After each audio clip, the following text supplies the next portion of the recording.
નામ છે મનોજ ઝાલા, બરોડા, તાલુકો ઉમરેઠ.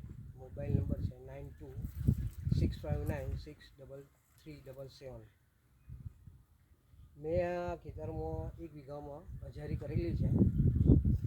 તેમાં સ્ટાર્ટિંગથી પહેલાં 60 દિવસ ગ્રેડ 1 અને પછી ફૂલ આવ્યા પછી ગ્રેડ 2 ચાલુ કન્ટિન્યુ અમે આપી રહ્યા છીએ.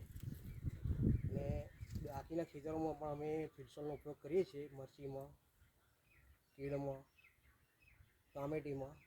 અને આપ જોઈ રહ્યા છો કે ગ્રેડ 1 અને ગ્રેડ 2થી ફૂલ લાગેલા છે અને ફૂલની સાઈઝ અને ફૂલનો ગ્રોથ, છોડવાનો ગ્રોથ બહુ સારો આવે છે. ને ગ્રેડ 2 આપી રહ્યા છીએ. તો તમામ ખેડૂતોને ફિટસોલનું ગ્રેડ 1 ગ્રેડ 2 વાપરવા વિનંતી.